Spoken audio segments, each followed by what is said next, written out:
Today, it's my great pleasure to introduce to you a man who has been so far ahead of the pack that if I said he was cutting edge, I'd actually be insulting him for being slow. This is the man who taught us that ulcers could be treated through antibiotics, that kidney stones were actually a calcium deficiency, that rheumatoid arthritis was an immune problem that, again, could be treated with antibiotics. All these are mainstream strategies today, but 10 or 20 years ago when Doc started, it was very avant-garde. In fact, probably heresy. I want to get into today Doc's newest statement, which is exercise without supplementation is suicide. And Doc, this is a very intriguing concept, but you know, down through the years, you've had so many things be proven right time and time again. I guess my first question to you is, are you the Sherlock Holmes of healthcare? I like to think so. I think that's probably a pretty kind description of what I do. And of course, the thing that made Sherlock Holmes famous was the fact that he would say just the opposite of what Scotland Yard was saying, and he was always right. I'd say you hit the nail right on the head. I like to be a Sherlock Holmes.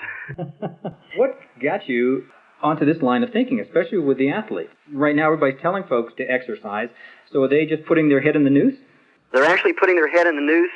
They're actually cutting their life by 30, 40, 50 years if they exercise and don't supplement. Where I ran into this was about 50 years ago, people began to study what sweat was. And they were these little bitty articles in biochemistry journals, the makeup of sweat. And it was very interesting. Most people thought sweat was primarily just salt and water, but sweat contains everything that's in your blood.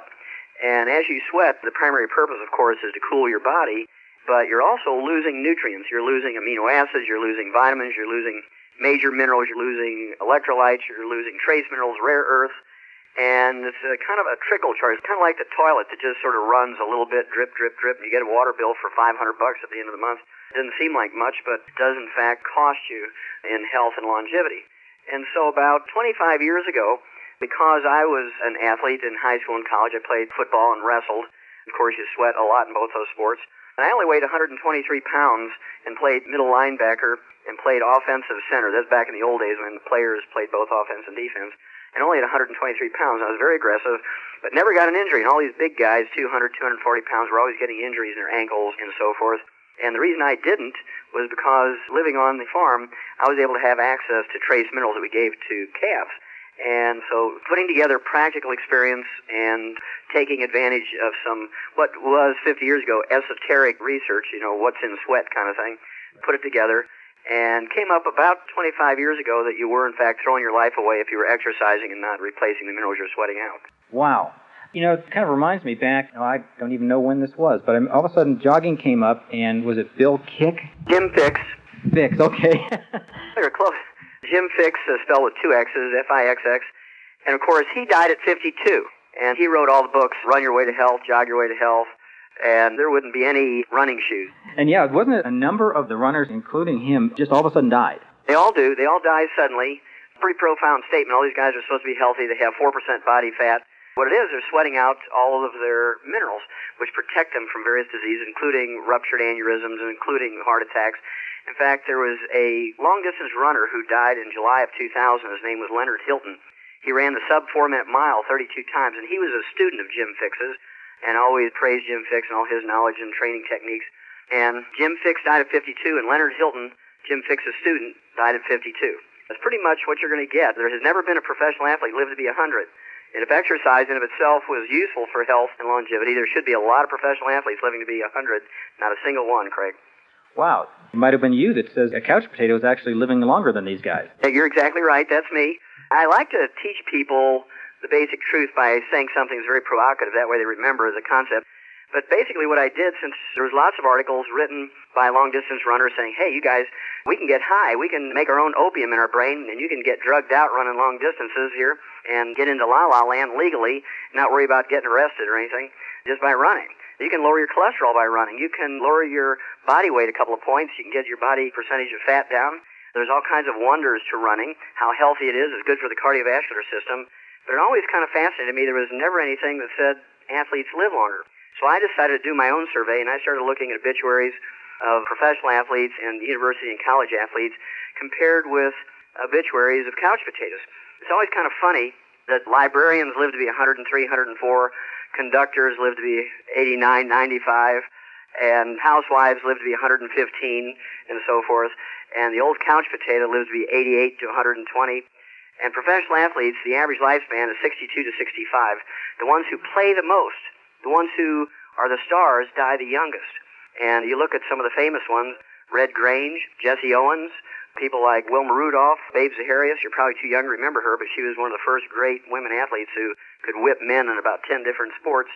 And then there was people like Wilt Chamberlain, age 63, congestive heart failure. Walter Payton, 45 years of age, died while he was waiting for a liver transplant. He was a pristine athlete, never did drugs, never smoked, never did alcohol. I know the basketball player that was a real Reggie Lewis, 27 years old. There we go. Died of a cardiomyopathy heart attack, a simple selenium deficiency. He was about as fit as a human being could get. Then there was Sergei Grinkov, 28 years old, a two-time gold medal winner in figure skating. It's not just basketball players or track stars. You can be a figure skater and die young. You can be a boxer. You can be a baseball player. I have a lot of very famous baseball players. Babe Ruth, Lou Gehrig, Don Drysdale.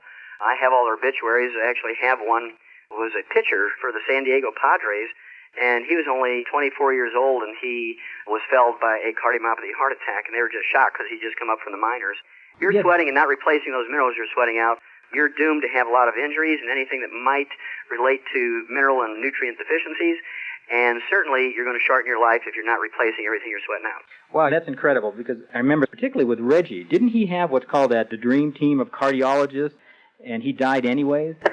He had the dream team of cardiologists, so they paid these 12 cardiologists $1 million each to save him. And the interesting thing was, a year and a half after Reggie died, the captain, the chairman of the dream team of cardiologists, died at age 47 himself of the same disease, cardiomyopathy heart disease. And he was a Boston Marathon runner. He'd finished the Boston Marathon 3 times, this physician, and died of the same disease at age 47. Can't these guys figure this out? Well, what happens is they hire these personal trainers, and they hire trainers, and they hire people who are nutritionists, and they're worried about their fat intake, and they're worried about strength training. They believe, falsely, that strength training is the answer for joint health. The more muscle you build up around a joint, the less likely you are to injure it. That's absolutely nonsense.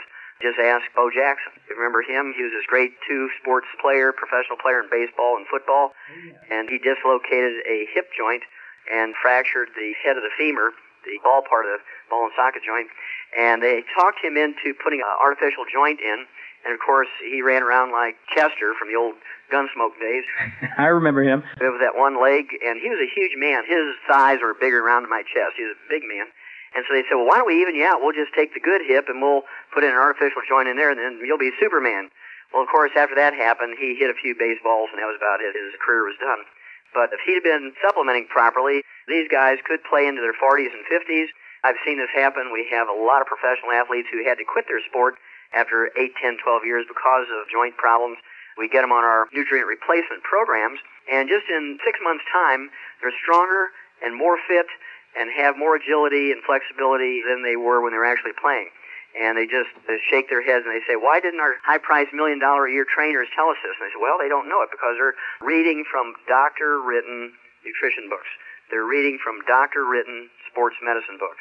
These folks just don't seem to have gotten the message yet. No, they haven't, because they make their money by doing joint replacement surgeries. They make their money by doing arthroscopic surgery. They make their money by removing meniscus. They make their money by repairing torn ligaments. And so that's what they're in the business of doing. They are not interested in preventing these injuries because they make their money by repairing them. Got it. Wasn't it Holyfield that actually was able to come back? Right, yeah. Evander Holyfield was kind of an interesting guy. He quit in one of his fights. I guess it was against Tyson. He just quit. He just couldn't go on. Because of lack of strength, his heart began to give out. He had hypertrophic cardiomyopathy heart disease. And through a mutual friend, actually a guy who lives across the street from Evander Holyfield, Andrew Young, you may remember the name. He was an ambassador to the UN, and we were able to save Andrew Young's knees. And Andy Young said, well, why don't I see if I can take the message of Evander Holyfield? And we got Evander Holyfield taking some selenium, and sure enough, we were able to get his heart going again through the selenium supplementation. Actually, a more complete program than that, but it included special interest in the selenium part of the program. And as you see, he was able to come back and defend his title several times. And, of course, he's been boxing, not necessarily to the level he'd want to be. He's lost the last couple of fights, but he's a remarkable athlete. And without that supplementation, he would have been finished a long time ago. Looking at your background, you have kind of a unique background to be talking about human nutrition. But I think it probably gives you an interesting perspective. I know you started as an ag major and went to veterinary school first, and then you did a lot of research with the human studies. Well, I think the advantage that gives me, Craig, is that in animals, we don't have insurance. We don't have Blue Cross, Blue Shield, major medical, hospitalization, Medicare, and Medicaid. We don't have personal trainers. We don't have personal nutritionists. And so what we had to learn to do was prevent and cure diseases in animals with nutritional formulas, very economical, to do it that way on a herd basis, put everything in their feed pellets, and that's why we have mouse pellets, rat pellets, hamster pellets, guinea pig pellets, rabbit pellets, duck pellets, goose pellets, hen laying mash, chick pellets, poult pellets, horse pellets, sheep pellets, and so on. And dog food canned, dried, cat food canned and dried. And every one of these rations is a perfect mix of every known nutrient necessary for these animals. And if we were to use a human healthcare type of system, especially the sports medicine system in animals, it'd be a sticker shock for you. Your hamburger would cost you $275 a pound just to pay for the healthcare. And so I decided to take the same concept that we did for animals, where we have special diets for animals with heart disease, kidney disease, intestinal disease, liver disease, eye disease, and so on. These diets are formulated so the animal can't pick out what they want. It has everything in there necessary to focus nutritionally on that particular organ or organ system. And I just said, well, if it works in animals so well, which it does, why wouldn't it work in people? And so about, I'd say 1978, after trying from 64 to 78, which is 14, 15 years, I'd written my scientific articles and books and lectured to doctors, and I couldn't get doctors interested in the concept. They'd pat me on the back and say, oh, that's very interesting, but that's in animals, not people. So I went back to school and became a physician and began to use these preventative and treatment concepts with nutrition like we did in animals, and certainly the concept works like a charm in people just like it does in animals. That's maybe why the gentleman that told me about you said, talk to Doc Wallach, he may treat you like a dog, but you'll get better. That was a little thing that my patients came up with, because I used to hang my veterinary degree on the wall next to the medical degree, and patients, they come in, their eyes would get real big. But after a while, they kind of realized where I was coming from, and they'd start with a joke telling their friends, hey, if you're not happy with what your doctor is doing for you, go see Wallach. Now, he'll treat you like a dog, but you get better. Dr. Wallach, talking about athletes, we've talked about a lot of the professional athletes. How about the younger ones, high school, college players? Are they at risk just the same way?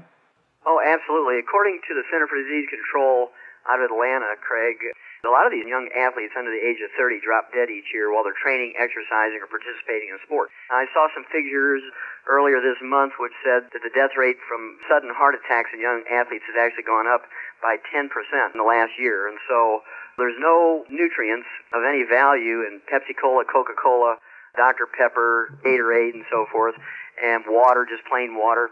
And so these young athletes wanting to get scholarships, wanting to get into the pros, and as a result, they train hard, they do all the right things, they do what their trainers tell them to do, they just don't supplement properly, and as a result, a lot of these kids who are really professional level quality athletes, even when they're in junior high and high school, these kids will get injuries that will kill their career.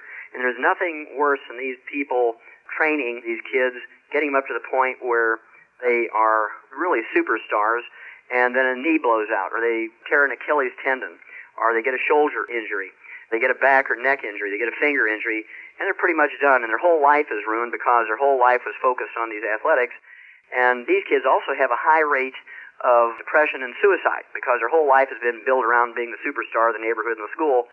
In fact, suicide in high school athletes is the single biggest cause of death in high school athletes. Wow, that's astonishing. Not to mention kids like that or young people like that blowing out a knee, they've just thrown away a lot of money. That's correct. Not only the investment they've already put in, but paying forward, so to speak, their future investment in their life, because they know when they excel and so forth and have all these benefits of the training and they have this natural talent.